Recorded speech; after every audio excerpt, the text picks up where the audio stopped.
आइए तो एक बार फिर टी केमिस्ट्री वर्ल्ड है आपके सामने और हम लाए हैं आपके लिए क्लास 11 केमिस्ट्री के सेकंड चैप्टर एटॉमिक स्ट्रक्चर के कुछ इंपॉर्टेंट टॉपिक के साथ। तो आज हम लोग का टॉपिक है photo electric effect. Photo electric effect बड़ी रिनाउंड टॉपिक है जिसे आप इंपॉर्टेंट टॉपिक के रूप में कंसिडर कर सकते हो। ठीक है, this is photo electric effect. तो फोटो इलेक्ट्रिक इफेक्ट एक्चुअली होता क्या है?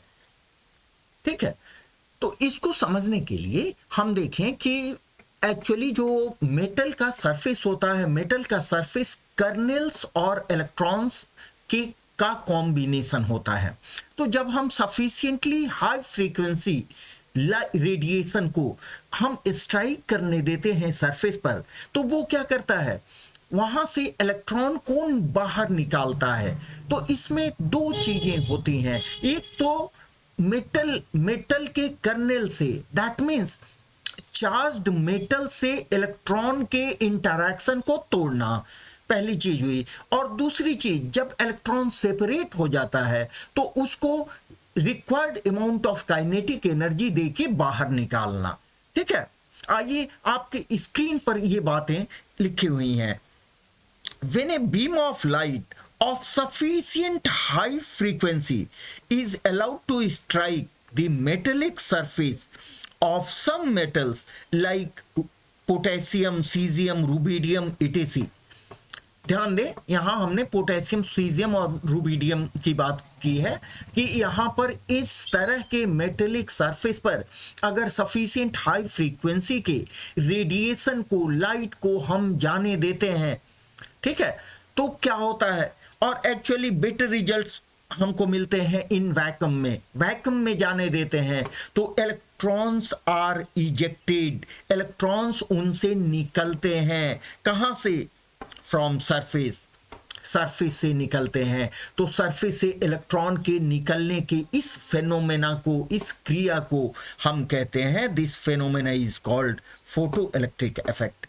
And the electron ejected electrons are said to be photo electrons. ये इलेक्ट्रॉन्स को हम फोटो इलेक्ट्रॉन्स कहते हैं। तो और इजी वे में थोड़ा सा हम समझने की कोशिश करें कि एक्चुअली होता क्या है। देखिए, सपोज करें कि ये है हमारा एटम। एटम के सेंटर में हमारा पॉजिटिव चार्ज है और यहां पर इलेक्ट्रॉन्स है। तो नेचुरली इन दोनों के बीच फोर्सेस ऑफ अट्रैक्शन है।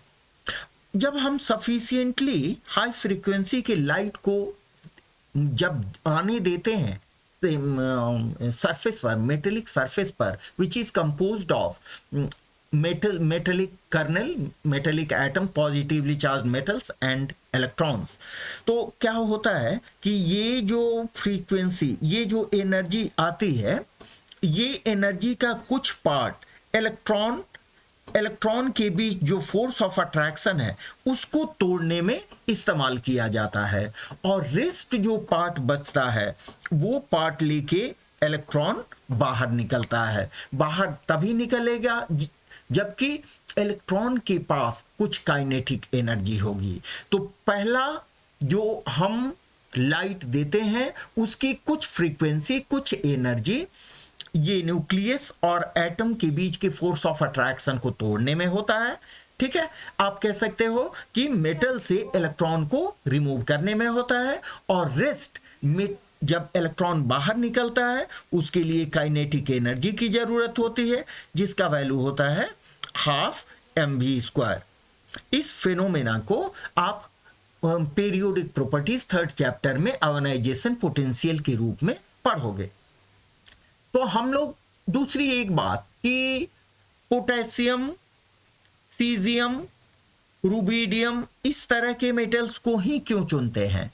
इसलिए चुनते हैं कि ये सभी मेटल्स ग्रुप 1 के मेटल्स हैं, जिनको अल्कली मेटल्स भी कहते हैं, और ग्रुप 1 के मेटल्स के लिए आयोनाइजेशन एनर्जी का वैल्यू सबसे कम होता है। Ionization energy means the energy, the minimum amount of energy required to remove the most loosely bound electron from an isolated gaseous atom. इसलिए बेटर रिजल्ट के लिए हम इन्हीं मेटल्स को लेते हैं। आइए अब स्क्रीन पर देखते हैं हमें क्या मिलता है। यहां सीजिए, this is called photo electrons. जो इजेक्टेड इलेक्ट्रॉन्स हुए उसको फोटो इलेक्ट्रॉन्स कहते हैं। अब यहां देखें, when the frequency of light greater than threshold frequency. What is threshold frequency?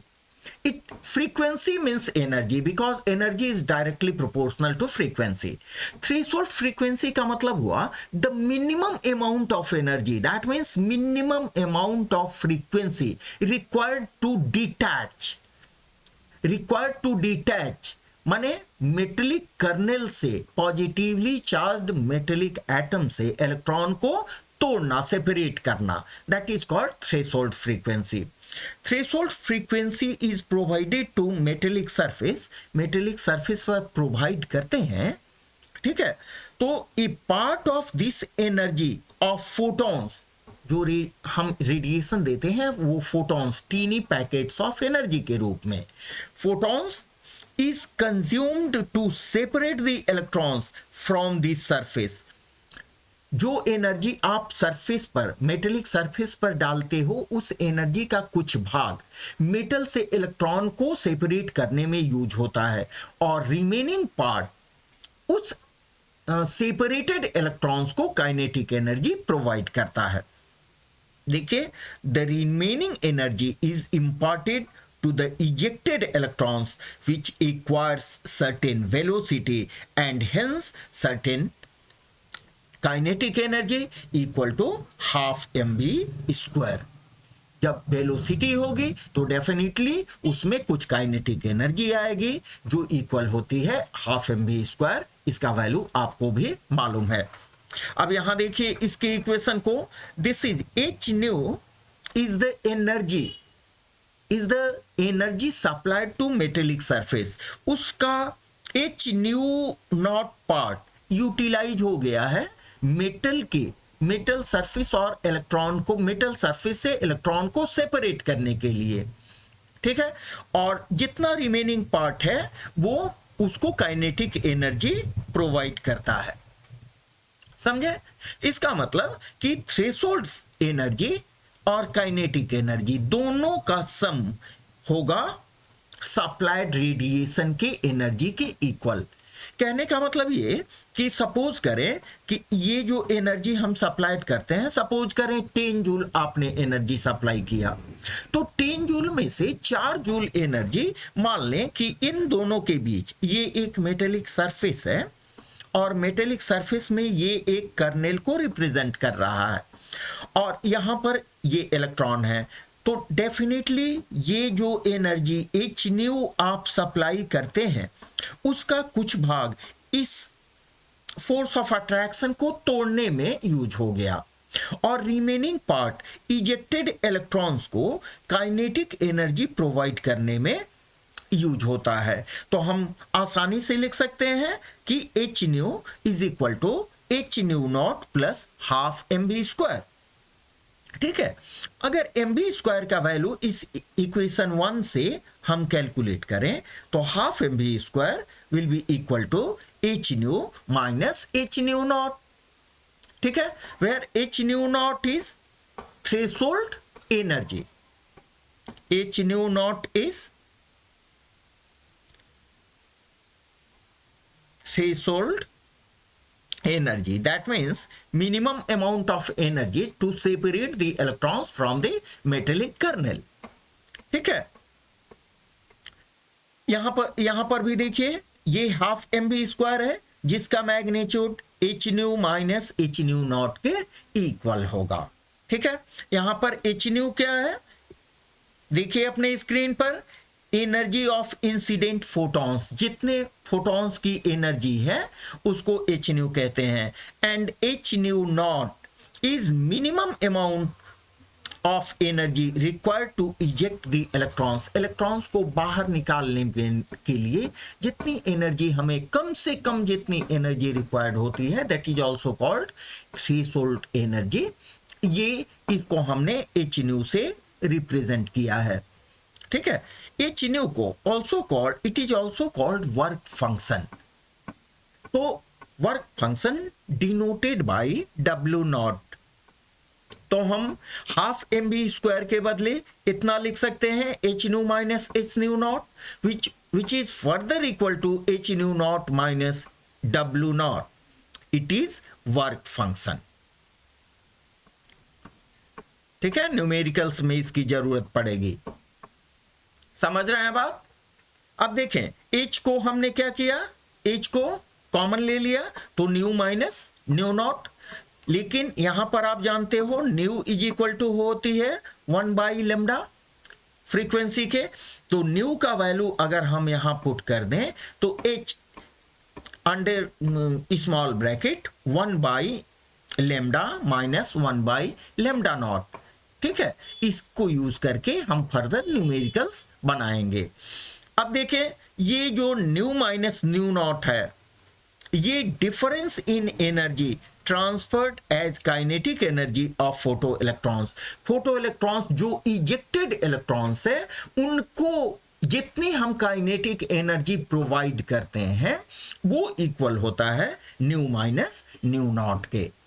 ठीक है, यहां पर lambda is equal to wavelength of incident light और lambda naught is threshold wavelength होता है। ठीक है, इन सभी चीजों को आप लोगों ने देख लिया। आशा करता हूं कि ये सभी चीजें बिल्कुल क्लियर होंगी। आप अपने फीडबैक हमें हमेशा प्रदान करते रहें ताकि हम भी एक्साइटमेंट के साथ अपने इस चैनल से आपको लगातार फ्री ऑफ कॉस्ट स्टडी कराते रहें। ओके, मिलते हैं एक नए टॉपिक के साथ नए वीडियो में। तब तक के लिए आप अपना ख्याल रखें, अपना स्टडी रेगुलर वे में करते रहें और अपने फीडबैक देते रहें और इस चैनल को अपने दोस्तों के बीच भी शेयर करते रहें ताकि इसकी सुविधा उनको भी मिल सके, वो भी आपको दुआ दे सकें। Okay, thanks to all.